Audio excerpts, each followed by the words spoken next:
비가 내리는 서울의 밤은 유난히 깊고 어두웠다.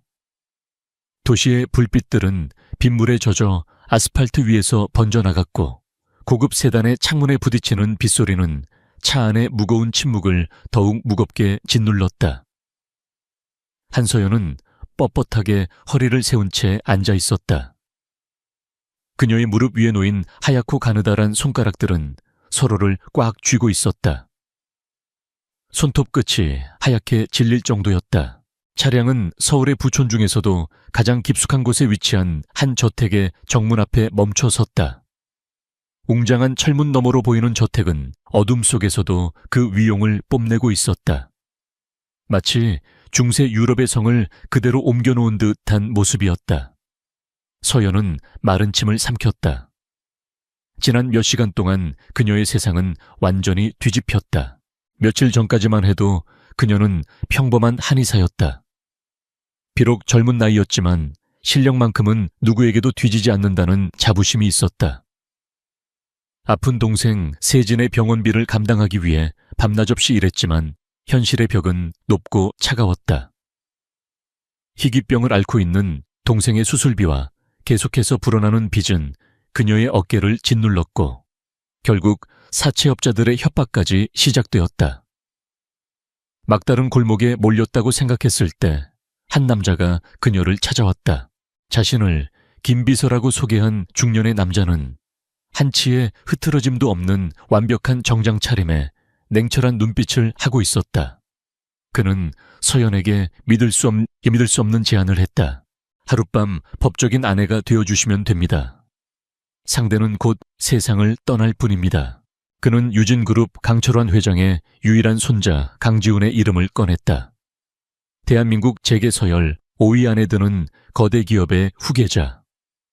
그런 그가 식물인간 상태로 죽음을 앞두고 있으며 복잡한 상속 문제 때문에 하룻밤의 결혼 상대, 소위 유령 신부가 필요하다는 것이었다. 그 대가로 제시된 금액은 서연의 모든 빚을 청산하고도 동생 세진의 수술비와 평생의 치료비를 감당할 수 있을 만큼의 거액이었다. 처음에는 미친 소리라고 생각했다. 인간의 존엄성을 돈과 맞바꾸는 일이었다. 하지만 병상에 누워 하루하루 약해져가는 동생의 얼굴과 집 앞에서 험악한 말을 쏟아내던 사채업자들의 얼굴이 떠오르자 그녀의 결심은 흔들렸다. 결국 그녀는 제안을 받아들였다. 그리고 지금 그녀는 그 약속을 이행하기 위해 이곳에 와 있었다. 도착했습니다, 한서연 씨. 김 비서의 차분한 목소리가 그녀를 현실로 끌어당겼다. 차 문이 열리고 검은 우산을 든 남자가 그녀를 에스코트했다.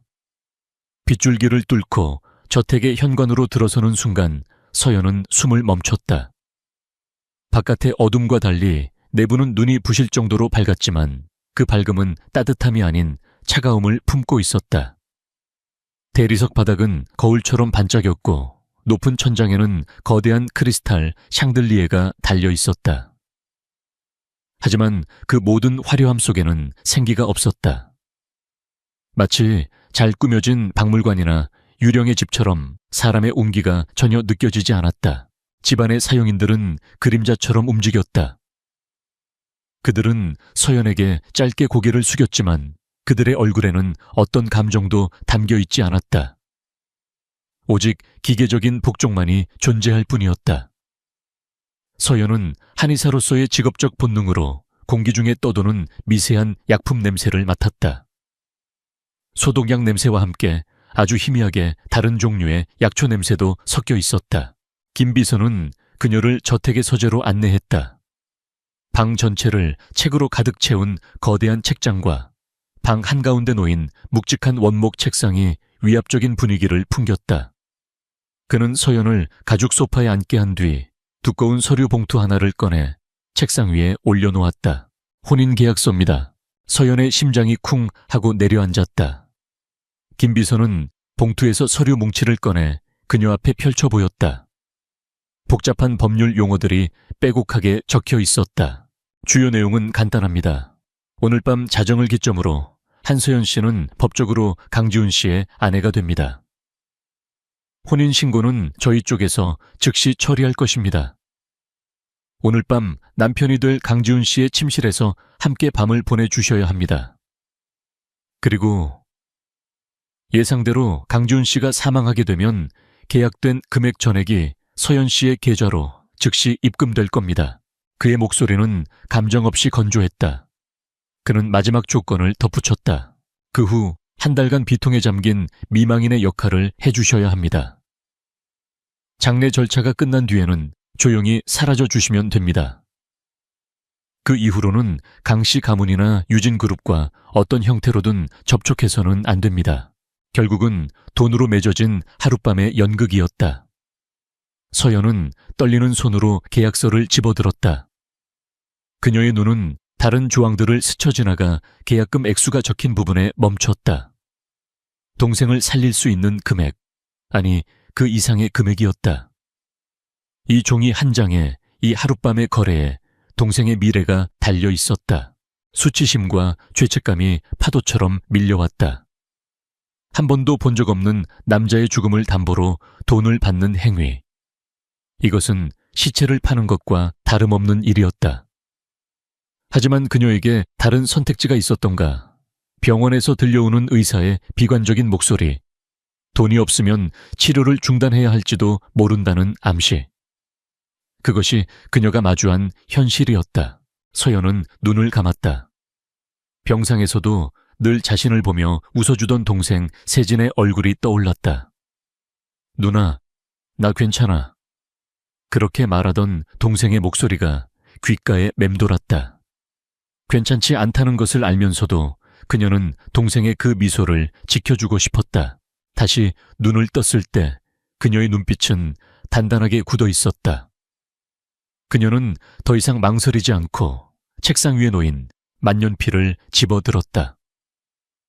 그리고 계약서의 서명란에 자신의 이름 3글자 한소연을 또박또박 적어 내려갔다. 획 하나하나에 그녀의 절박함과 슬픔, 그리고 체념이 담겨 있었다. 서명이 끝나자 김 비서는 만족한 듯 작게 고개를 끄덕였다. 그는 계약서를 다시 봉투에 담으며 일어섰다. 이제 남편 되실 분을 만나러 가시죠. 그의 말을 따라 서연은 자리에서 일어났다. 다리가 후들거렸지만 그녀는 애써 태연한 척 걸음을 옮겼다.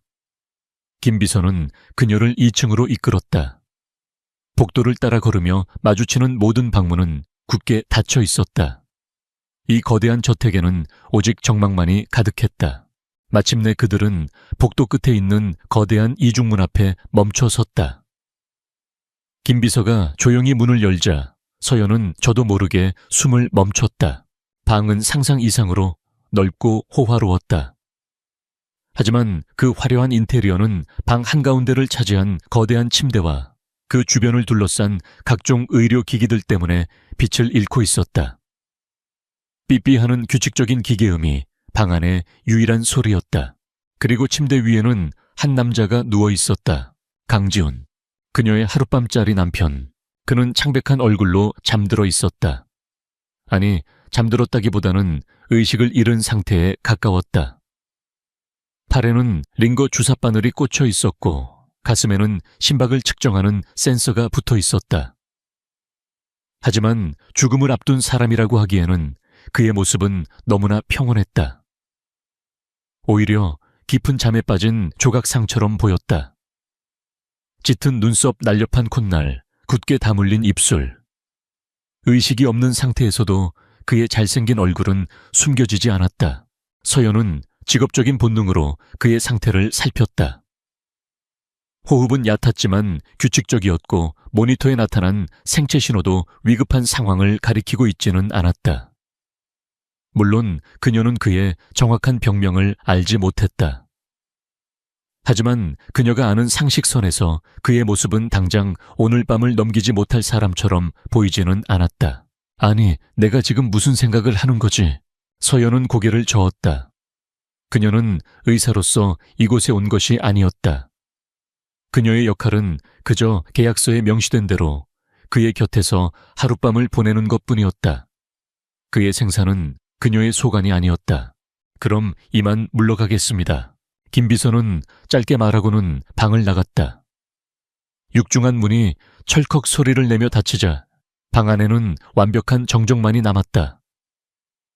이제 이 거대한 공간에는 그녀와 침대 위에 누워있는 남자 단둘뿐이었다.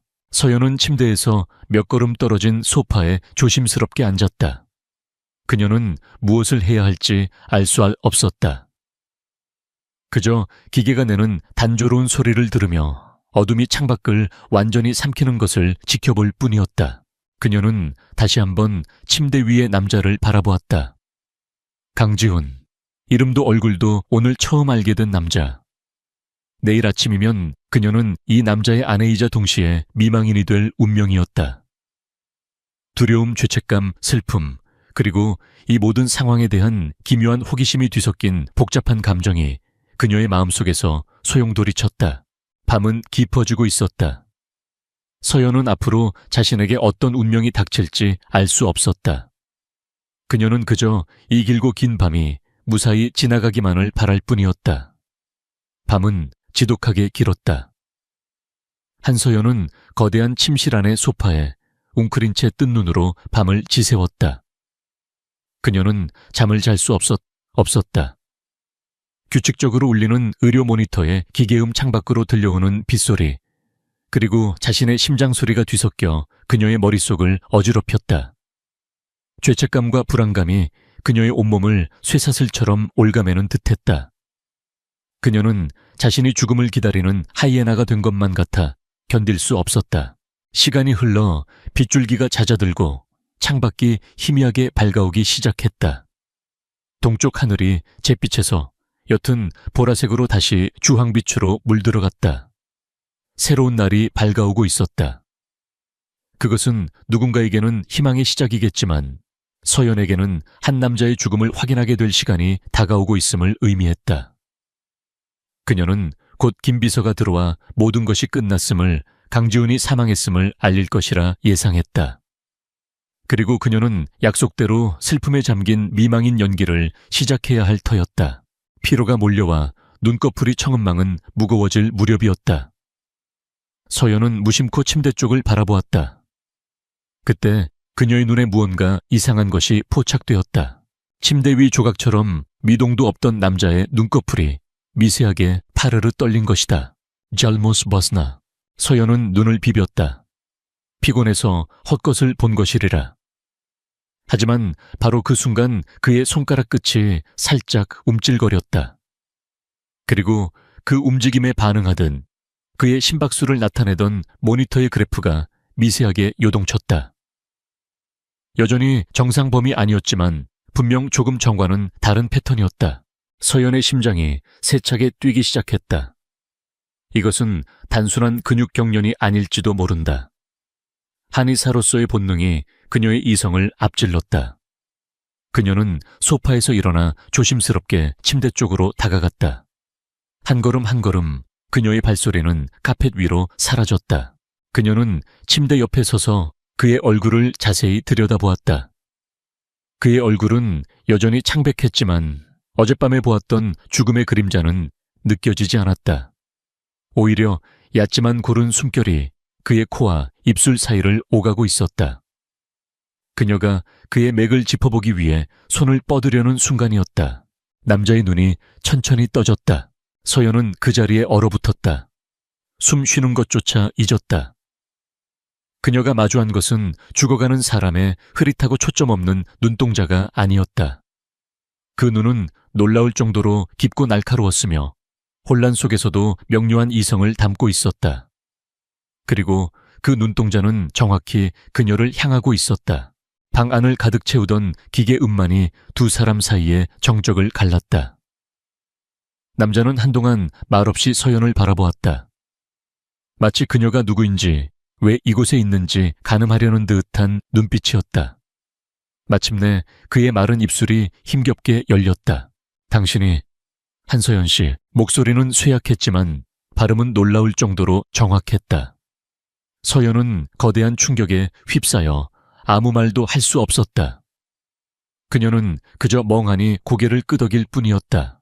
그녀의 반응을 확인한 강지훈이 몸을 일으키려 했다.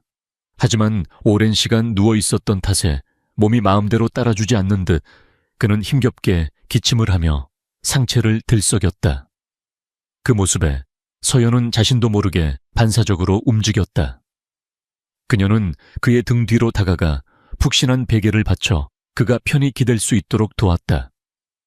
그리고 침대 옆 협탁에 놓인 물잔을 들어 그의 입술에 조심스럽게 가져다 댔다. 그녀의 행동에는 망설임이 없었다. 그것은 계약관계에 있는 낯선 사람을 대하는 태도가 아니라 환자를 돌보는 의료인의 몸에 밴 자연스러운 움직임이었다. 강지훈은 잠시 놀란 눈으로 그녀를 보았지만 이내 순순히 그녀가 건네는 물을 받아 몇 모금 마셨다. 차가운 물이 마른 목을 적시자 그의 정신은 더욱 또렷해지는 듯했다. 고맙소. 그가 낮은 목소리로 말했다. 그는 다시 한번 서연을 찬찬히 뜯어보았다. 밤새 한숨도 자지 못해 피곤한 기색이 역력했지만 그녀의 눈은 두려움이나 탐욕이 아닌 순수한 혼란과 경계심으로 가득 차 있었다. 그가 예상했던 반응과는 사뭇 달랐다. 많이 놀란 것 같군. 당연하겠지. 지훈이 자조적인 미소를 지으며 말했다. 죽는다던 사람이 눈을 떴으니 이게 어떻게 된 일이죠? 마침내 서연의 목소리가 터져 나왔다. 그녀는 여전히 눈앞의 상황을 믿을 수 없었다. 설명하지. 하지만 그 전에 김 비서에게 내가 깨어났다는 사실을 알려서는 안 둬. 지훈의 말은 단호했다. 서연은 더욱 혼란스러워졌다. 김 비서는 그의 충신이 아니었던가. 지훈은 그녀의 표정을 읽었다는 듯 말을 이었다. 김 비서는 내 사람이 맞소. 하지만 이 저택 안에는 내 사람이 아닌 다른 누군가의 눈과 귀가 존재하지. 지금부터 내가 하는 이야기는 우리 두 사람 외에는 누구도 알아서는 안 되는 비밀이요. 그는 21번 고른 뒤 충격적인 진실을 털어놓기 시작했다. 나는 죽어가는 게 아니오. 정확히는 독에 중독된 거지. 서연의 눈이 커졌다. 독이라니 아주 천천히 작용하는 신경독이요. 퇴행성 뇌질환과 비슷한 증상을 유발해서 사람을 서서히 식물인간 상태로 만들지. 누가 이런 짓을 했는지 짐작 가는 사람은 있지만 물증이 없었소. 내가 갑자기 쓰러진 후 그자는 기다렸다는 듯이 유진그룹의 회장 직무대행 자리에 앉았지. 그가 말하는 그자가 누구인지는 명백했다. 강지훈의 사촌이자 유진그룹의 실세로 알려진 강태민 전무. 그는 내가 곧 죽을 거라고 확신하고 내 모든 재산과 지분을 합법적으로 상속받을 준비를 하고 있었소. 변호사들과 짜고 유언장을 무효화시킬 계획까지 세워뒀더군. 내게 남은 시간이 얼마 없었지. 그래서 이 결혼을 계획한 거요. 지훈의 눈빛이 칼날처럼 날카로워졌다. 내가 갑자기 결혼을 하고 법적인 아내를 만들면 모든 상속 절차가 복잡해지오. 내 모든 권리는 배우자인 당신에게 우선적으로 넘어가게 되니까. 강태민이 함부로 손을 댈 수 없게 만드는 것, 시간을 버는 것. 그것이 이 하룻밤의 결혼 계약의 진짜 목적이었어. 모든 조각이 맞춰지는 순간이었다. 서연은 머리를 한 대 세게 얻어맞은 듯한 충격에 휩싸였다. 유령 신부 상속 문제. 모든 것이 거대한 재벌가의 암투를 위한 연극의 일부였던 것이다. 그녀는 그저 그들의 전쟁에 이용된 장기짝에 불과했다. 분노가 치밀었다. 자신을 속였다는 사실에 대한 배신감이었다.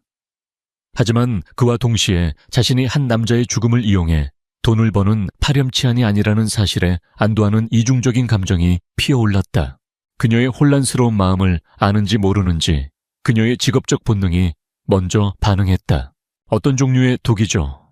주요 증상은 뭐였습니까? 해독은 가능한가요? 서연의 입에서 질문들이 쏟아져 나왔다. 어느새 그녀는 겁에 질린 계약 당사자가 아닌 환자의 상태를 파악하려는 냉철한 한의사의 얼굴을 하고 있었다. 지훈은 그녀의 반응에 놀라움을 감추지 못했다. 그는 돈에 눈이 멀어 달려들거나 혹은 이 위험한 상황에 겁을 먹고 도망치려는 여자를 상상했다. 하지만 눈앞의 한서연이라는 여자는 그의 병과 독의 정체에 대해 먼저 묻고 있었다. 그녀의 눈빛에는 의사로서의 순수한 지적 호기심과 해결 의지가 담겨 있었다. 흥미로웠다. 아주 많이. 아직 정확한 성분은 파악하지 못했어. 내 주치의마저 강태민이 심어놓은 사람이었으니까. 하지만 내 스스로 약초에 대한 지식을 이용해 독의 진행을 억제하고 조금씩 해독을 시도하고 있었지. 당신을 부른 또 다른 이유이기도 하오. 저를요, 김비서에게 실력 있는 한의사를 찾아보라고 했어. 젊지만 돈이 절실히 필요하고 입이 무거운 사람으로. 당신이 그 모든 조건에 완벽하게 부합했지. 한서연 당신의 실력에 대해서는 익히 들었어. 그의 말에 서연은 할 말을 잃었다. 이 모든 것이 처음부터 계획된 일이었다. 그녀의 절박한 사정마저도 그의 계획의 일부였던 것이다. 원래 계약은 이제 무효요. 지훈이 말했다. 아니, 정정하지. 계약은 더 큰 차원으로 확장되어야 할 것 같군. 그는 서연을 똑바로 바라보았다. 그의 눈에는 쇠약함 속에 감춰진 강인한 의지가 번뜩였다. 약속했던 돈은 그대로 지급하겠소. 아니, 성공한다면 그 이상을 주지. 하지만 이제 나에게 필요한 것은 유령 신부가 아니오. 내 편이 되어줄 동맹이 필요하오. 동맹 말입니까? 그렇소. 밖으로는 비통에 잠긴 아내 역할을 계속해 주시오. 강태민과 다른 모두를 속이는 연막이 되어주는 거요. 그리고 안으로는 당신의 의술로 내가 완전히 회복할 수 있도록 도와주시오. 내가 힘을 되찾고 모든 것을 제자리로 돌려놓을 때까지 나의 눈과 귀, 그리고 나의 의사가 되어주시오. 이것은 그녀가 감당하기에는 너무나도 위험한 제안이었다. 거대 재벌 그룹의 경영권을 둘러싼 전쟁에 깊숙이 개입하는 일이었다. 실패한다면 그녀는 물론 그녀의 가족까지 무사하지 못할 것이다.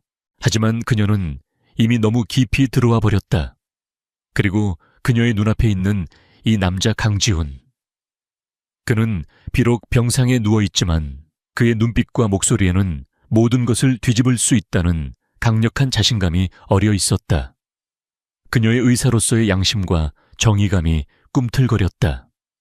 누군가를 독살하려는 악랄한 음모를 이대로 모른 척할 수는 없었다. 무엇보다도 동생 세진의 얼굴이 아른거렸다. 이 제안은 위험한 만큼 거부할 수 없는 희망이기도 했다. 서연은 길게 숨을 내쉬었다. 그녀는 결심했다. 제가 무엇을 하면 되죠? 그녀의 대답에 강지훈의 입가에 마침내 옅은 미소가 번졌다. 그것은 어젯밤 그녀가 보았던 평온한 조각상의 얼굴이 아닌 전쟁을 앞둔 왕의 미소였다. 창문으로 아침 햇살이 쏟아져 들어와 방 안을 환하게 비췄다. 더 이상 이 방은 죽음의 그림자가 드리운 공간이 아니었다. 비밀스러운 동맹이 맺어지고 거대한 폭풍의 서막이 오르는 전쟁의 막사가 되어 있었다. 서연은 침대 위의 남자를 바라보았다. 그는 더 이상 죽음을 앞둔 낯선 남자가 아니었다. 그는 그녀의 환자였고 그녀의 공범이었으며 서류상으로는 그녀의 남편이었다. 게임의 판도는 완전히 바뀌었다. 그리고 그 판 위에서 그녀의 역할 또한 완전히 달라져 있었다. 강지훈 회장의 하룻밤 결혼 소식은 유진그룹 본사에 거대한 폭탄처럼 떨어졌다. 다음 날 아침 대한민국 재계의 심장부인 테헤란로에 위치한 유진그룹 타워는 이른 시간부터 술렁거렸다.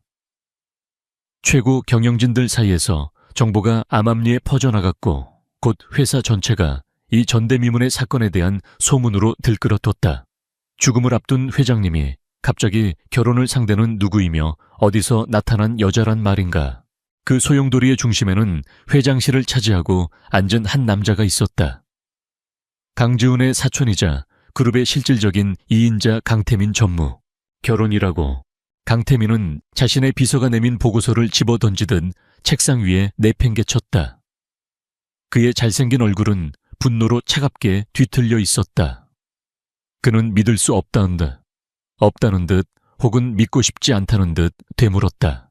그 식물인간 같은 놈이 자기 혼자서는 손가락 하나 까딱 못하는 놈이 결혼을 했다고. 이게 말이 되는 소리야. 그의 목소리에 서린 분노의 비서는 저도 모르게 몸을 움츠렸다. 강태민은 자리에서 벌떡 일어나 방 안을 초조하게 서성거렸다. 모든 것이 그의 계획대로 완벽하게 진행되고 있었다.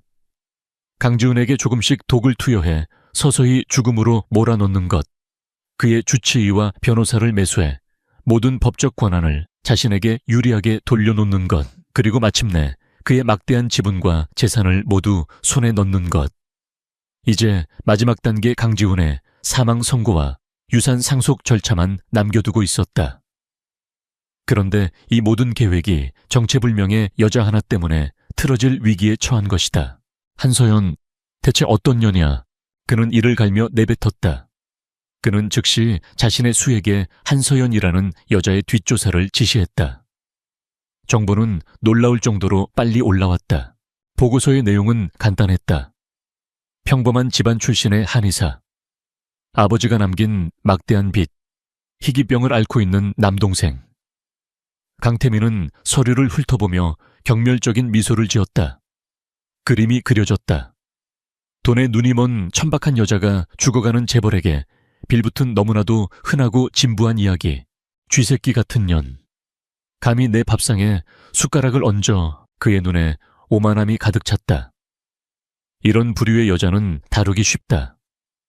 돈 몇 푼 쥐어주고 겁을 좀 주면 제 발로 꼬리를 내리고 사라질 것이다. 그는 직접 새로운 형수님을 만나 쐐기를 받기로 결심했다. 강태민은 자신의 차를 몰아 강지훈의 저택으로 향했다. 그가 저택에 도착했을 때 집안의 사용인들은 그의 위압적인 기세에 눌려 굳은 얼굴로 그를 맞았다. 그는 거만한 태도로 그들을 둘러보며 물었다. 새 안주인이라는 여자는 어디에 있나? 그때 2층에서 한 여자가 천천히 계단을 내려오고 있었다. 한서연이었다. 강지훈에게 미리 언지를 받은 그녀는 이미 마음의 준비를 마친 상태였다. 그녀는 일부러 화장기 없는 창백한 얼굴에 밤새 울어 퉁퉁 부은 듯한 눈으로 그를 맞았다. 옷차림 또한 값비싼 실크 드레스가 아닌 수수하고 단정한 검은색 원피스였다. 누가 보아도 갑작스러운 불행의 슬픔과 충격을 받은 가련한 여인의 모습이었다.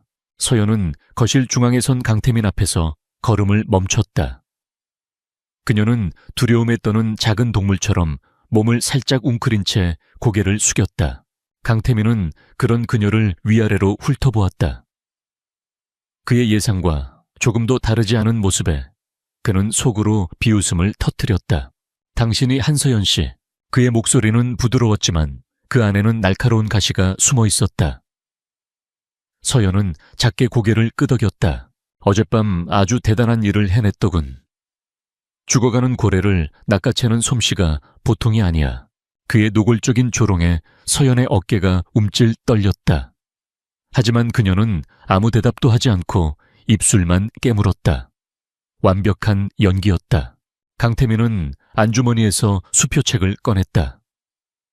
그는 만년필로 망설임 없이 숫자를 적어 내려가더니 수표 한 장을 찢어 그녀 앞에 테이블 위로 던졌다. 이걸 받고 없던 일로 하지. 당장 혼인 무효 소송을 걸고 여기서 사라져. 당신이 평생 만져볼 수도 없는 돈일 거야. 이걸로 빚도 갚고 동생 병원비도 돼. 그리고 다시는 우리 앞에 나타나지 마. 여긴 당신 같은 사람이 발들일 세상이 아니니까. 서여연의 시선이 수표에 잠시 머물렀다. 그 액수는 그녀가 강지훈과 계약했던 금액의 몇 배는 되어 보였다. 순간적으로 심장이 흔들렸다. 이 돈만 받으면 이 위험한 싸움에서 벗어나 동생과 함께 평범한 삶으로 돌아갈 수 있었다. 하지만 그녀는 고개를 저었다. 그녀의 눈에는 눈물이 그렁그렁 맺혀 있었지만 그 눈빛만큼은 단호했다. 그럴 수 없습니다. 그녀의 목소리는 떨리고 있었지만 거절의 의사는 분명했다. 남편의 마지막 소원이었습니다.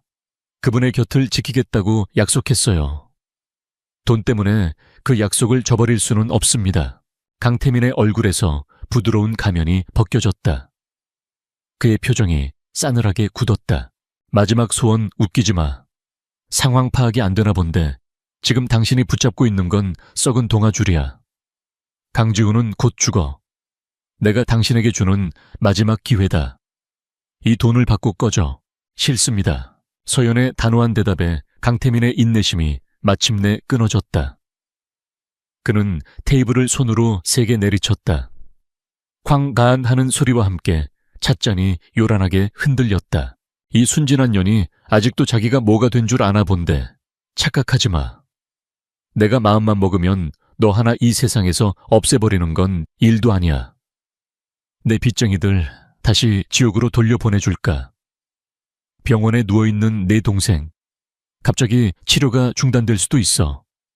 그래도 괜찮겠어. 그의 입에서 나온 비열한 협박. 그러나 그 협박은 서연을 두렵게 만드는 대신 그녀의 마음속에 잠들어 있던 분노와 결의에 불을 붙였다. 가족, 특히 아픈 동생을 건드린 것은 그녀가 넘지 말아야 할 선을 넘은 것이었다. 순간 서연의 눈빛이 변했다. 눈물은 온데간데 없이 사라지고 그 자리에 차갑고 강철 같은 빛이 서렸다. 그녀는 고개를 들고 강태민의 눈을 똑바로 마주 보았다. 그 기세에 강태민은 저도 모르게 주춤했다. 지금 저를 협박하시는 겁니까? 강태민 전무님. 그녀의 목소리는 더 이상 떨리지 않았다. 차분했지만 얼음장처럼 차가웠다. 제 남편은 아직 살아있는 유진그룹의 회장입니다. 그리고 저는 법적으로 그분의 아내이고요. 회장님의 부인을 협박하는 것이 어떤 결과를 초래할지 잘 아실 텐데요. 말 조심하시는 게 좋을 겁니다. 그녀는 강지훈이 알려준 대로 자신의 법적 지위를 방패 삼아 그를 압박했다. 강태민은 잠시 할 말을 잃었다. 그는 눈물을 흘리며 싹싹 빌 줄 알았던 여자가 이렇게 당돌하게 맞받아칠 줄은 상상도 못했다. 그녀의 눈에서 그는 자신이 생각했던 천박한 꽃뱀이 아닌 다른 무언가를 보았다. 그것은 지성과 꺾이지 않는 자존심이었다. 강태민은 곧 평정심을 되찾았다. 그는 헛웃음을 터뜨렸다. 순진하게는 그 낡은 방패가 언제까지 널 지켜줄 것 같아 곧 후회하게 될 거다. 그는 마지막 경고를 남기고 몸을 돌렸다. 그는 분노에 차 저택을 떠났지만 그의 마음 한구석에는 찝찝한 불안감이 남았다. 생각보다 쉬운 상대가 아닐지도 모른다는 불길한 예감이었다. 강태민의 차가 시야에서 사라지자마자 서연의 다리에 힘이 풀렸다. 그녀는 소파 위로 풀썩 주저앉았다. 심장이 미친 듯이 뛰고 등줄기에는 식은땀이 흘렀다. 그녀가 착용하고 있던 작은 이어피스에서 강지훈의 낮은 목소리가 들려왔다. 아주 잘했어. 기대 이상이야. 그의 칭찬이 그녀의 긴장된 신경을 조금이나마 달래주었다. 그녀는 첫 번째 전투에서 승리했다. 그날 밤 서연은 본격적으로 강지훈의 치료를 시작했다. 그녀는 저택의 사용인들의 눈을 피해 거의 사용하지 않는 별관의 작은 주방에서 약을 다렸다. 그녀는 강지훈이 비밀리에 구해놓은 귀한 약재들을 이용해 해독에 탁월한 효과가 있는 탄약을 만들었다. 약초를 다루는 그녀의 손길은 섬세하고 전문적이었다. 그녀는 또한 강태민이 심어놓은 주치의가 처방한 약의 찌꺼기를 몰래 분석했다. 그녀의 예상대로 그 안에서는 신경을 마비시키는 미량의 독성 물질이 검출되었다. 명백한 증거였다. 서연은 정성껏 달인 검은 탕약을 들고 지훈의 침실로 향했다. 그는 여전히 의식이 없는 환자인 척 침대에 누워 있었다. 서연이 조심스럽게 그의 고개를 받치고 숟가락으로 약을 떠먹여 주었다. 따뜻한 약 기운이 그의 몸속으로 퍼져나갔다. 두 사람은 말없이 서로를 바라보았다. 더 이상 계약으로 맺어진 고용주와 피고용인이 아니었다. 그들은 이제 거대한 적에 맞서 싸우는 동지이자 조용한 전쟁을 함께 치르는 전우였다. 첫 번째 전투는 끝났다. 하지만 진짜 전쟁은 이제부터 시작이었다. 강태민과의 첫 대면 이후 강지훈의 저택에는 기묘한 평화가 찾아왔다. 겉으로 보기에 모든 것은 변함이 없었다. 강지훈은 여전히 침대 위에서 의식 없이 누워있는 식물인간 환자였고 한서연은 슬픔에 잠겨 남편의 곁을 지키는 비련의 여주인공이었다. 저택의 사용인들은 그림자처럼 움직이며 자신들의 일을 할 뿐 감히 주인의 사생활에 끼어들지 않았다. 하지만 그 고요한 수면 아래에서는 치열한 전쟁이 은밀하게 벌어지고 있었다. 서연과 준의 하루는 완벽하게 짜인 각본처럼 움직였다. 낮 동안 서연은 지훈의 병실을 지켰다. 그녀는 물수건으로 그의 얼굴과 팔다리를 정성껏 닦아주고 책을 읽어주거나 조용한 클래식 음악을 틀어놓았다. 강태민이 보낸 감시의 눈길을 의식한 행동이었다. 그녀는 자신의 모든 행동이 누군가에게 보고되고 있음을 알고 있었다. 그녀의 헌신적인 모습은 강태민에게 한서연은 그저 순진하고 어리석은 여자일 뿐이라는 확신을 심어주기에 충분했다.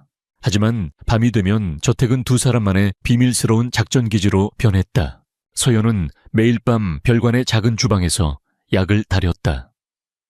그녀는 한의사로서의 모든 지식과 경험을 총동원했다. 그녀는 단순히 해독에 좋은 약재들을 섞는 것이 아니라 지훈의 체질과 현재 몸 상태, 그리고 독의 특성을 고려하여 매일 미세하게 처방을 달리했다. 약재를 다루는 그녀의 손길은 예술가의 그것처럼 섬세하고 정교했다. 그녀는 약의 효능을 극대화하기 위해 다리는 시간과 불의 세기까지 정확하게 조절했다. 지훈은 그녀가 가져온 쓴 탕약을 단 한 방울도 남기지 않고 마셨다. 약효는 놀라웠다. 며칠이 지나자 그의 몸에 기력이 돌아오기 시작했다. 마비되었던 감각이 서서히 깨어났고 혼미했던 정신은 점점 더 명료해졌다. 그는 이제 다른 사람의 부축 없이도 침대에서 일어나 앉을 수 있게 되었다. 그들의 밤은 약을 먹는 것으로 끝나지 않았다. 그것은 본격적인 작전회의의 시작이었다. 지훈은 침대에 기대앉아 서연은 그의 옆 작은 의자에 앉아 밤늦도록 이야기를 나누었다. 강태민은 성급한 놈이야. 내가 예상보다 오래 버티자 초조해지기 시작했어. 지훈은 서연이 건네준 태블릿 PC를 보며 말했다. 그의 충신 김비서가 비밀리에 보내온 유진그룹의 내부 보고서였다. 보고서에는 강태민이 무리하게 신규 사업을 추진하고 자신의 측근들을 주요 요직에 앉히는 등 권력을 남용하고 있는 정황이 고스란히 담겨 있었다. 그는 내가 가진 지분을 탐내고 있어. 하지만 내가 살아있는 한, 그리고 당신이라는 법적 배우자가 있는 한, 그는 함부로 움직일 수 없지. 그래서 그는 이 사회를 장악해서 나를 회장직에서 강제로 끌어내리려 할 거야. 명분은 장기간의 의식불명으로 인한 경영 능력 상실이 되겠지. 서연은 그의 말에 집중하며 고개를 끄덕였다. 그녀는 더 이상 재벌가의 암투에 겁먹은 외부인이 아니었다. 매일 밤 이어지는 대화를 통해 그녀는 복잡한 기업 경영과 지분 구조에 대해 빠르게 학습하고 있었다. 우리가 해야 할 일은 두 가지요. 지훈이 말을 이었다. 첫째, 강태민이 독을 사용했다는 결정적인 증거를 찾는 것. 둘째, 그가 회사를 어떻게 망가뜨리고 있는지에 대한 증거를 모으는 것. 이 두 가지가 모였을 때 우리는 단 한 번의 기회를 갖게 될 거요. 서연의 역할은 첫 번째 임무에 집중되어 있었다. 그녀는 지훈의 혈액 샘플을 채취해 자신이 아는 한의학 지식을 총동원하여 독의 성분을 분석했다. 그것은 현대의학의 검사로는 쉽게 검출되지 않는 여러 가지 식물성 독을 교묘하게 배합한 것이었다.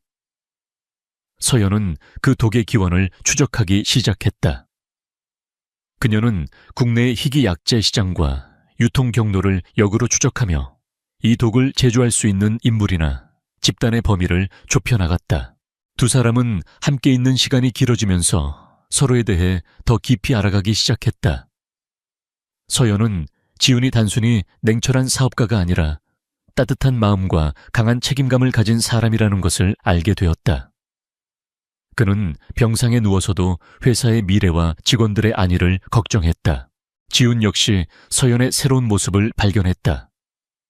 그녀는 연약해 보이는 외모와 달리 강인한 정신력과 뛰어난 지성을 가진 여자였다. 그녀의 침착함과 명석한 분석력은 그에게 큰 힘이 되었다. 그리고 무엇보다 그는 그녀의 순수한 열정과 헌신의 마음이 움직였다. 그녀는 계약관계를 넘어 진심으로 그의 회복을 돕고 있었다. 어느 날 밤 서연은 약을 다리다가 실수로 손을 대었다. 작은 화상이었지만 지우는 자신의 일처럼 걱정하며 그녀에게 다가왔다. 그는 서툰 솜씨로 찬물에 적신 수건을 가져와 그녀의 손을 감싸주었다. 미안하오. 나 때문에 당신까지 위험한 일에 휘말리게 해서. 그의 진심 어린 사과에 서연은 고개를 저었다. 아니에요. 이건 저의 선택이기도 해요. 불의를 보고도 외면할 수는 없으니까요.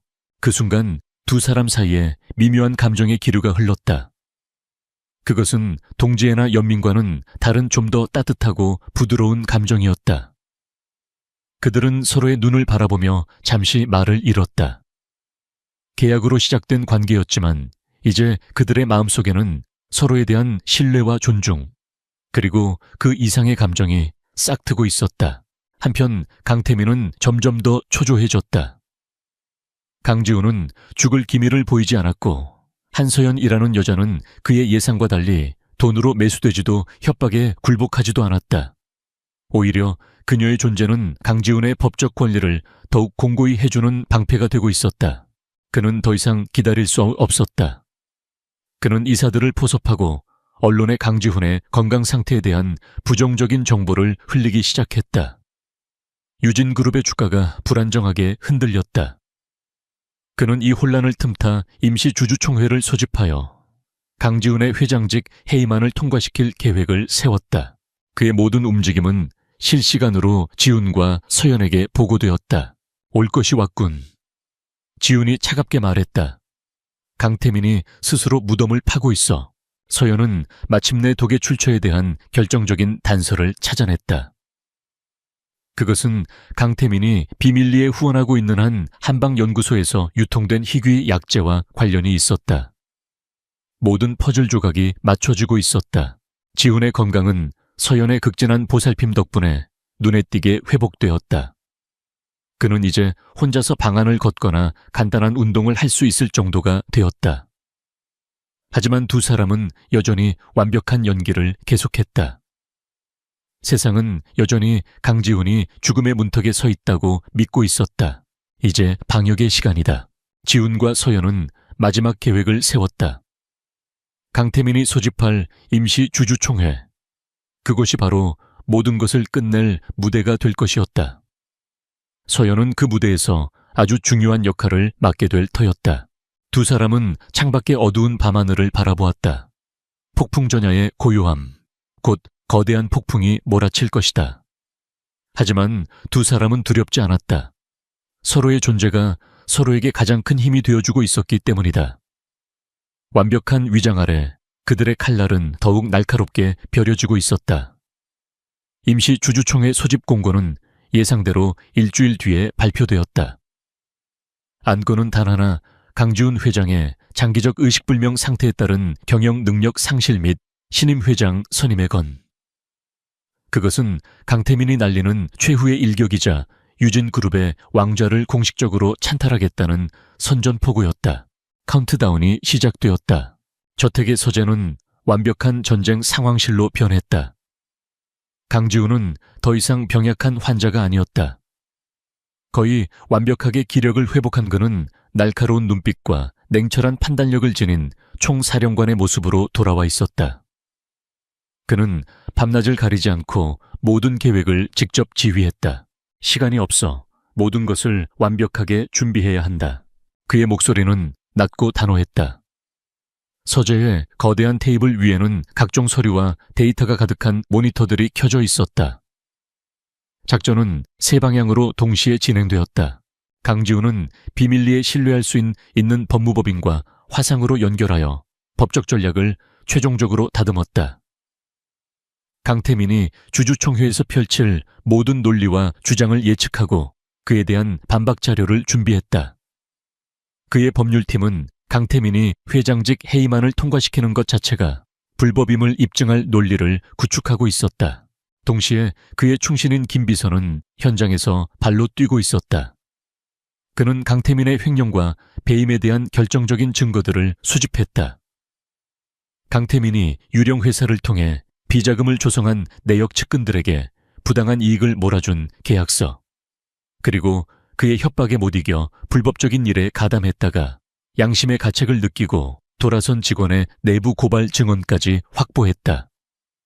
김 비서는 또한 강태민에게 포섭되었지만 여전히 강지훈에게 마음의 빚을 지고 있는 이사들을 비밀리에 만나 설득하는 작업을 진행했다. 그리고 가장 중요한 임무는 한서연에게 주어졌다. 그녀의 역할은 이 모든 계획의 활용점정이었다. 그녀는 며칠 밤을 새워 독에 대한 최종 보고서를 완성했다. 그녀는 독의 구성 성분뿐만 아니라 그 원료가 되는 희귀약초의 원산지와 유통 경로까지 추적해냈다. 그리고 그 끝에는 강태민이 비밀리에 거액을 후원하고 있는 한방바이오 연구소가 있었다. 이것은 강태민의 살인 미수 혐의를 입증할 스모킹 건이었다. 그녀의 두 번째 임무는 주주총회 당일 직접 그곳에 나타나는 것이었다. 그녀의 등장은 강태민의 계획에 혼란을 야기하고 모든 이의 시선을 집중시키는 최고의 교란 작전이 될 터였다. 두렵지 않소? 총회 전날 밤 지훈이 그녀에게 물었다. 서재에서 마지막으로 계획을 점검하던 중이었다. 그녀의 어깨에 너무나 무거운 짐이 지워져 있었다. 서연은 창밖의 어둠을 바라보며 희미하게 미소 지었다. 두려워요. 하지만 당신과 함께라면 괜찮아요. 우리는 옳은 일을 하고 있는 거니까요. 그녀의 대답에 지훈은 더 이상 말을 잇지 못했다. 그는 자리에서 일어나 그녀에게 다가갔다. 그리고 조심스럽게 그녀의 손을 잡았다. 처음으로 닿은 그의 손은 따뜻하고 단단했다. 고맙소, 서연 씨. 당신을 만난 건 내 인생 최고의 행운이야.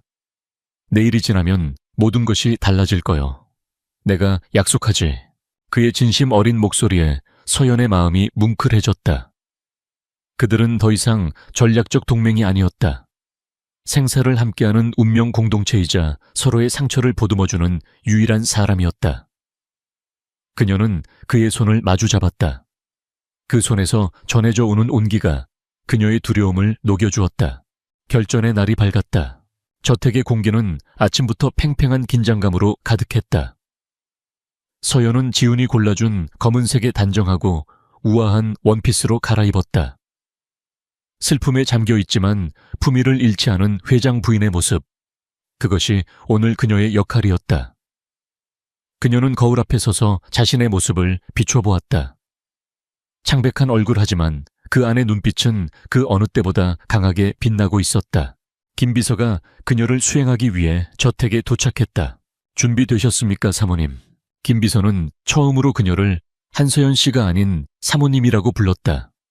서연은 작게 고개를 끄덕였다. 그녀가 차에 오르는 모습을 지훈은 2층의 창문에서 조용히 내려다보고 있었다. 그의 얼굴에는 어떤 감정도 드러나지 않았지만 그의 눈은 결연한 의지로 불타고 있었다. 서연을 태운 차가 저택을 빠져나가자 그는 몸을 돌려 방 한쪽에 숨겨진 벽장을 열었다. 그 안에는 그를 위해 완벽하게 재단된 짙은 네이비색의 최고급 슈트가 걸려 있었다. 왕의 귀환을 위한 갑옷이었다. 같은 시각 유진그룹 본사 최상층에 위치한 대회의실, 주주이사진 그리고 재계 기자들로 가득 찬 회의실은 숨막히는 긴장감이 감돌았다. 강태민은 회의 테이블 상석에 앉아 있었다. 그의 얼굴에는 자신감과 여유가 넘쳤다. 그는 모든 것을 손에 넣었다고 확신하고 있었다. 그는 부드럽고 설득력 있는 목소리로 연설을 시작했다. 그는 사촌인 강지훈의 비극적인 상황에 대해 깊은 유감을 표하며 그룹의 안정을 위해 결단이 필요한 시점이라고 역설했다. 그는 자신을 위기에 처한 유진그룹을 구할 비상한 각오를 다진 구원자로 포장했다. 연설은 매우 성공적이었다. 동정표와 지지 발언이 이어졌다. 그럼 강지훈 회장의 회장직 해임안에 대한 표결을 시작하겠습니다. 강태민이 의사봉을 들며 승리의 미소를 짓는 순간이었다. 모두의 예상을 깨고 굳게 닫혀있던 대회의실의 육중한 문이 양쪽으로 활짝 열렸다. 회의실에 있던 모든 사람들의 시선이 일제히 문 쪽으로 향했다. 기자들의 카메라 플래시가 쉴 새 없이 터졌다. 문 앞에는 한서연이 서 있었다. 창백한 얼굴 슬픔을 머금은 듯한 표정. 하지만 그녀의 두 눈은 슬픔이 아닌 분노와 결의로 활활 타오르고 있었다. 회의실 안에는 완전한 침묵이 흘렀다. 사람들은 숨쉬는 것조차 잊은 채 예고 없이 등장한 비운의 회장 부인을 바라볼 뿐이었다. 테이블 상석에 앉아있던 강태민의 얼굴에서 미소가 그대로 얼어붙었다. 그의 동공과 불안하게 흔들리기 시작했다. 덫은 놓아졌다. 그리고 사냥감은 그 덫의 정중앙에 완벽하게 걸려들었다. 이제 사냥을 시작할 시간이었다. 한소연의 등장은 고요한 호수 한가운데에 떨어진 거대한 바위와 같았다. 회의실 안에 모든 소음이 거짓말처럼 멎었다. 수십 명의 주주와 이사진 그리고 기자들은 숨 쉬는 것조차 잊은 채 문 앞에 서 있는 비운의 여인을 바라보았다. 그녀의 존재감은 연약했지만 그 안에 담긴 결의는 회의실 전체를 압도하고도 남았다. 가장 먼저 정신을 차린 것은 강태민이었다. 그의 얼굴에서 당황한 기색이 순식간에 사라지고 그 자리에는 계산된 동정심과 짜증이 뒤섞인 표정이 떠올랐다. 그는 자리에서 일어나 그녀에게 다가가며 최대한 부드러운 목소리로 말했다. 형수님, 여긴 어쩐 일이십니까?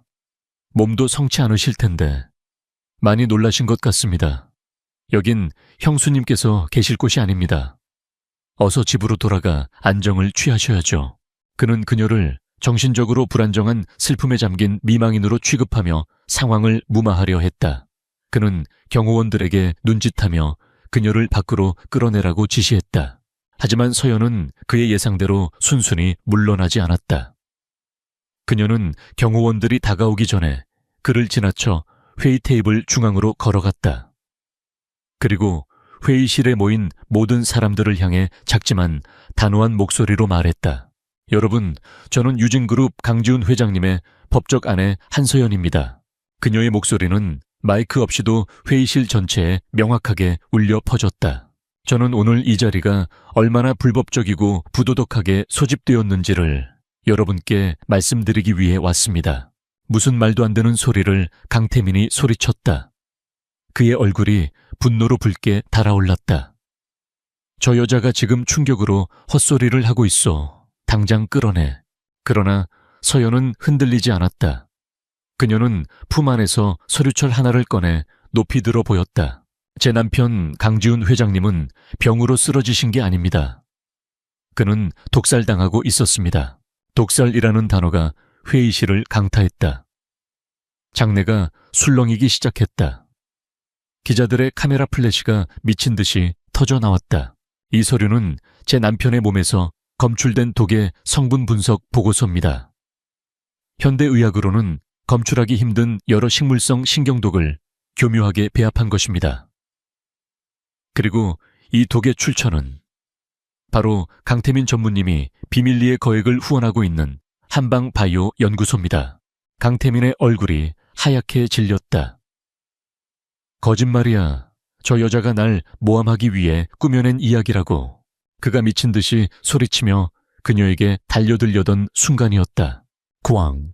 회의실의 문이 다시 한번 아까보다 훨씬 더 요란한 소리를 내며 활짝 열렸다. 이번에는 한 사람이 아니었다. 짙은 네이비색 슈트를 완벽하게 차려입은 한 남자와 그를 호위하는 변호인단. 그리고 김 비서가 위풍당당하게 회의실 안으로 들어섰다. 회의실의 모든 사람들은 자신의 눈을 의심했다. 그들의 눈앞에 서 있는 남자는 분명 몇 달 동안 식물인간 상태로 죽어가고 있다고 알려졌던 유진그룹의 회장 강지훈이었다. 그는 병상에 누워있던 창백하고 쇠약한 환자가 아니었다. 그의 걸음걸이는 힘이 넘쳤고 그의 눈빛은 왕의 그것처럼 날카롭고 위엄이 서려 있었다. 회의실은 완벽한 침묵에 휩싸였다. 시간마저 멈춘 듯 했다. 사람들은 유령이라도 본 것처럼 입을 벌린 채 기적처럼 돌아온 왕의 모습을 바라볼 뿐이었다. 강지훈은 그들의 시선을 받으며 망연자실하게 굳어버린 강태민의 옆을 지나 연단으로 천천히 걸어 올라갔다. 오랜만입니다, 주주 여러분. 그의 낮고 힘있는 목소리가 마이크를 통해 울려 퍼졌다. 그 한마디에 회의실의 모든 공기가 그의 것인 양 지배되었다. 제가 없는 동안 제 사촌인 강태민 전무가 회사를 아주 잘 관리하고 있었던 것 같군요. 심지어 저를 영원히 잠재우려는 노력까지 하면서 말입니다. 그는 서연이 들고 있던 서류를 건네받았다. 제 아내 한서연 씨의 말은 모두 사실입니다. 저는 강태민에 의해 서서히 독살당하고 있었습니다. 하지만 하늘이 도왔는지 제게는 제 아내라는 귀인이 나타나 저를 구해주었습니다. 그는 김비서에게 눈짓했다. 김비서는 회의실에 대형 스크린에 준비해온 영상 파일을 띄웠다. 화면에는 강태민의 비서실에서 일했던 한 직원이 나타나 눈물로 모든 사실을 고백하고 있었다. 강태민이 어떻게 강지훈의 음식에 독을 탔는지, 어떻게 주치의를 매수했는지, 그리고 어떻게 회사에 공금을 횡령했는지에 대한 구체적인 증언이 이어졌다. 이어서 스크린에는 강태민이 유령 회사를 통해 조성한 비자금 내역과 불법적인 내부 거래 계약서들이 차례로 나타났다. 그것은 김비서와 법무팀이 밤을 새워 준비한 빼도 박도 못할 증거들이었다. 강태민의 얼굴에서 핏기가 완전히 가셨다. 그는 아니야, 전부 조작이야, 거짓말이야 라고 중얼거리며 뒷걸음질 쳤다. 그를 따르던 이사들은 재빨리 그에게서 등을 돌리며 거리를 두기 시작했다. 거대한 배가 침몰하기 직전 쥐들이 먼저 달아나는 모습과 같았다. 강태민, 강지훈이 그의 이름을 불렀다. 그의 목소리는 차가웠지만 그 안에는 깊은 연민이 담겨 있었다. 내 욕심이 너 자신을 삼킨 거다. 넌 회사를 경영할 자격도 내 가족이 될 자격도 없다. 강지훈의 말이 끝나는 순간 회의실 뒷문으로 경찰들이 들이닥쳤다. 그들은 망연자실하게 서 있는 강태민과 영상 속에서 그의 공범으로 지목된 몇몇 이사들에게 다가가 차가운 수갑을 채웠다. 이럴 순 없어, 놔, 이거 놔. 내가 유진의 주인이라고. 강태민은 마지막까지 발악했지만 그의 외침은 차가운 회의실 안에서 공허하게 울릴 뿐이었다. 그의 탐욕으로 쌓아올린 왕국은 한순간에 무너져 내렸다. 모든 상황이 정리되자 강지훈은 다시 연단에 서서 주주들을 향해 고개를 숙였다. 심려를 끼쳐드려 죄송합니다. 오늘부로 저는 유진그룹 회장직에 다시 복귀하겠습니다. 그리고 제 모든 것을 걸고 이번 사태를 수습하고 회사를 정상으로 되돌려 놓을 것을 약속드립니다. 그의 진심 어린 선언에 회의실에서는 우레와 같은 박수 소리가 터져 나왔다. 왕의 화려한 귀환이었다. 그 소란 속에서 강지훈의 시선은 오직 한 사람에게로 향했다. 회의실 한쪽에 조용히 서 있는 그의 아내 한서연. 그녀는 눈물을 흘리고 있었지만 그것은 슬픔의 눈물이 아닌 기쁨과 안도의 눈물이었다. 두 사람의 시선이 허공에서 마주쳤다. 말은 없었지만 그들의 눈빛은 수만 마디의 말을 대신하고 있었다. 감사, 신뢰, 그리고 깊은 애정. 길고 길었던 전쟁은 끝났다. 정의는 승리했고 모든 것은 제자리를 찾았다. 강지훈의 귀환과 강태민의 몰락은 대한민국 전체를 뒤흔든 거대한 사건이 되었다. 유진그룹 임시주주총회에서 벌어진 드라마틱한 반전극은 연일 뉴스 헤드라인을 장식했다. 막대한 증거 앞에 강태민과 그의 공범들은 기나긴 법정 싸움을 피할 수 없게 되었다. 폭풍이 지나간 후 유진그룹은 빠르게 안정을 되찾아갔다. 회장직에 복귀한 강지훈은 놀라운 리더십을 발휘했다. 그는 강태민이 망쳐놓은 조직을 재정비하고 부실한 사업들을 과감하게 정리했으며 불안에 떨던 직원들과 투자자들의 신뢰를 회복시키기 위해 밤낮으로 일했다. 사람들은 그의 압도적인 카리스마뿐만 아니라 그의 정직함과 강직함에 다시 한번 감탄했다. 그렇게 몇 주가 흘렀다. 모든 것이 제자리를 찾아가는 동안 강지훈은 한서연과의 약속을 단 한순간도 잊지 않았다. 그는 단순히 거액의 돈을 그녀의 계좌에 입금하는 것으로 계약을 끝내지 않았다. 그는 그녀가 겪었던 모든 고통과 희생을 진심으로 보상해주고 싶었다. 그는 세계 최고의 의료팀을 비밀리에 구성하여 서연의 동생 세진의 치료를 맡겼다. 세진은 유진그룹 산하 병원의 최고급 VIP 병실로 옮겨졌다. 어느 날 오후 지우는 바쁜 시간을 쪼개 직접 병실을 찾았다. 안녕하세요, 세진 군. 나는 누나 남편 되는 사람입니다. 그는 딱딱한 그룹 회장이 아닌 그저 누나의 남편으로서 세진에게 자신을 소개했다. 그는 스스럼 없이 세진과 대화를 나누고 그가 좋아하는 게임에 대해 이야기하며 따뜻하고 다정한 모습을 보여주었다. 며칠 뒤 세진은 성공적으로 수술을 마쳤고 기적적으로 건강을 회복하기 시작했다. 서연의 가족을 괴롭히던 사채 빚 문제 역시 그의 법무팀에 의해 완벽하게 해결되었다. 그는 빚을 갚아주는 것을 넘어 다시는 그들이 가족에게 접근하지 못하도록 법적인 조치를 모두 취해 주었다. 그리고 서연의 가족이 안전하고 편안한 새 집으로 이사할 수 있도록 모든 것을 지원했다. 이 모든 일들은 그녀가 미처 부탁하기도 전에 조용하고 완벽하게 이루어졌다. 이제 모든 계약 조건은 이행되었다. 서연은 더 이상 이 저택에 머물러야 할 이유가 없었다. 하지만 이상하게도 두 사람 중 누구도 먼저 계약의 끝에 대해 이야기하지 않았다. 위험이 사라진 저택에는 어색하지만 달콤한 정적이 흘렀다. 위기를 함께 헤쳐나갈 때는 몰랐던 평범한 일상 속에서의 어색함이었다. 그들은 이제 어떻게 서로를 대해야 할지 알 수 없었다. 어느 저녁 지우는 서연을 저택의 아름다운 정원으로 불렀다. 그녀가 온 뒤로 삭막했던 정원은 어느새 생기 넘치는 꽃들로 가득 차 있었다. 서연 씨, 지훈이 먼저 침묵을 깼다. 우리의 계약은 끝났어. 당신은 이제 자유여. 당신이 원한다면 이 결혼을 없던 일로 할 수도 있어. 당신의 인생을 되찾아주는 것이 내가 할 수 있는 최소한의 도리겠지. 그의 말에 서연의 심장이 쿵 내려앉았다. 그녀는 고개를 숙인 채 아무 말도 하지 못했다. 지우는 한 걸음 더 그녀에게 다가갔다. 그리고 그녀의 어깨를 조심스럽게 감싸 안았다. 하지만 이건 나의 진심이 아니오. 나는 당신이 떠나지 않았으면 좋겠어. 계약 때문이 아니라 내 곁에 아내로서 계속 머물러 주었으면 좋겠단 말이오. 그는 떨리는 목소리로 자신의 진심을 고백했다. 나는 당신에게 반했소, 한서연. 당신은 단순히 나를 구해준 은인이 아니오.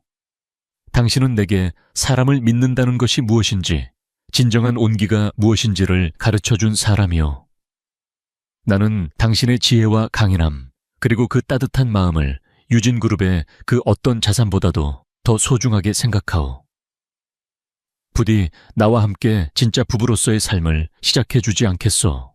그의 고백에 서연은 고개를 들었다. 그녀의 눈에는 눈물이 가득 고여 있었다. 그녀 역시 마찬가지였다. 그녀는 그룹 회장이라는 타이틀 뒤에 숨겨진 인간 강지훈의 고뇌와 책임감, 그리고 그의 따뜻한 마음을 존경하고 사랑하게 되었다. 저도 당신 곁에 머물고 싶어요. 그녀의 대답에 지우는 세상을 다 가진 듯한 표정으로 그녀를 와락 껴안았다. 계약으로 시작된 기묘한 인연은 이제 진정한 사랑의 결실을 맺게 된 것이다. 얼마 뒤 유진그룹은 강지훈 회장의 복귀를 기념하는 공식 기자회견을 열었다. 수많은 카메라 앞에서 한 기자가 날카로운 질문을 던졌다. 회장님의 갑작스러운 결혼에 대해 여러 가지 추측이 많습니다. 두 분은 어떻게 만나 결혼하게 되신 건지 말씀해 주실 수 있습니까? 모두의 시선이 지훈에게 쏠렸다. 그는 마이크를 잡고 잠시 옆에 앉은 서연을 바라보았다. 그리고 모두의 예상을 깨고 그는 그녀의 손을 부드럽게 잡았다. 많은 분들이 이 결혼의 시작에 대해 궁금해 하시는군요. 그의 목소리는 회견장을 가득 채웠다. 이 결혼은 제 인생의 가장 어두운 시간에 시작되었습니다. 하지만 제 아내는 문제에 대한 해결책이 아니었습니다. 그녀는 저를 어둠 속에서 이끌어준 빛 그 자체였습니다. 이 사람은 제 아내이자 제 동반자이며 제 인생의 그 무엇과도 바꿀 수 없는 가장 귀한 보물입니다. 그의 진심 어린 공개적인 고백은 모든 가십과 험담을 잠재우기에 충분했다. 그는 세상 앞에서 자신의 아내가 어떤 존재인지를 명확히 보여주었다. 몇 달 후, 따스한 햇살이 내리쬐는 어느 주말 오후, 지훈과 서연은 건강을 완전히 회복한 세진과 함께 공원을 산책하고 있었다. 세진은 형이 생긴 것 같다며 지훈의 곁을 떠나지 않았고, 지훈은 그런 세진을 친동생처럼 자상하게 챙겼다. 서효연은 조금 떨어져서 두 남자의 모습을 행복한 미소로 바라보았다. 지독했던 악몽은 모두 끝났다. 이제 그녀의 삶에는 따뜻한 햇살과 사랑하는 사람들의 웃음소리만이 가득했다. 지훈이 그녀에게 다가와 손을 잡았다. 무슨 생각을 그렇게 해? 그냥 모든 게 꿈만 같아서요. 꿈이 아니야. 지훈은 그녀의 손을 더욱 꽉 잡으며 말했다. 우리가 함께 만들어갈 현실이야. 그는 그녀의 이마에 부드럽게 입을 맞추었다. 그의 눈빛에는 그녀를 향한 무한한 사랑과 존중이 담겨 있었다. 하룻밤의 계약으로 맺어졌던 위태로운 인연은 이제 세상에서 가장 단단하고 귀한 보물이 되어 영원히 빛나고 있었다.